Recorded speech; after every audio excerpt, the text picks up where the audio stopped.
Sir, আজকে 17ই না 18ই June.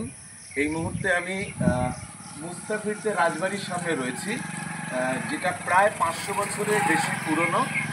এবং এখানে অকালের সন্ধানে সিনেমাটা হয়, যেখানে আমাদের পরিচালক মৃণাল সেন এই সিনেমাটা করেছিলেন।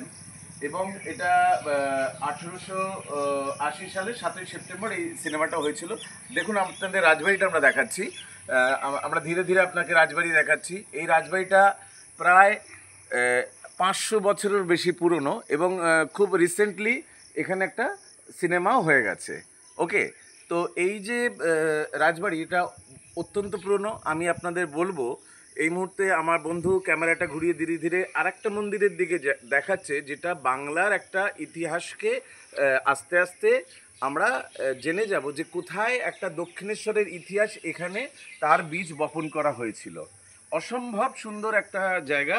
রানী রাসমণি দক্ষিণেশ্বরে, যে আমাদের দক্ষিণেশ্বরের আমরা মন্দির দেখি, সেই মন্দিরের কিন্তু সূত্রপাত এই সোমরা বাজার থেকেই শুরু হয়েছিল।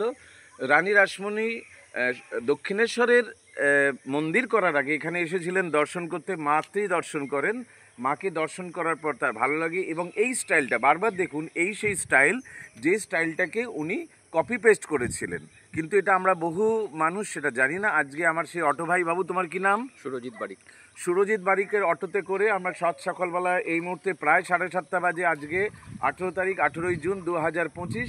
আমি ওর জন্যই কিন্তু এত সুন্দর ইনফরমেশন পেলাম। সামনে একটা পুকুর, এবং ও আরও যেটা বললো, এখানে এরকম 5-5টা মন্দির আছে এবং সেখানে প্রতিটির সাথে একটি করে পুকুর আছে, আর সামনে আরেকটা সুন্দর জায়গা আছে, সেখানে রাজবাড়ি। আমাদের ছোট্ট দুটো বন্ধু আছে, এদেরকে নিয়ে নাও। বন্ধু নমস্কার। নমস্কার। নমস্কার জানা। নমস্কার। আরে নমস্কার করছে না, কিছু করার নেই। আমরা চলে যাই, আবার সেই মন্দিরটা দেখে নিন। এখানে সবাইকে বলবো আসবেন। আর আমাদের এই মহারাজ আছেন, আমার বন্ধু মহারাজ। মহারাজ, তোমার নাম বলো? অশোক গোস্বামী মহারাজ আছেন। আজ থেকে ওনাকে আমাদের আশ্রমে থাকার জন্য আমি অনুরোধ করেছি, জানি না উনি কী করবেন। সবাইকে বলবো সোমরা বাজার আসুন। হাওড়া থেকে মাত্র খুব বেশি হলো 1.5 থেকে 2 ঘন্টার মধ্যে পৌঁছানো যায়। 5টা ঐতিহাসিক 500 বছরের বেশি পুরনো জায়গা দেখবেন, সাথে সবুজ দ্বীপ। এই বর্ষার পরে আসলে সবুজ দ্বীপের অসাধারণ সুন্দর মজাটা পেতে পারেন। তো সবাইকে নমস্কার, ভালো থাকবেন। হরি ওম, জয় জগন্নাথ।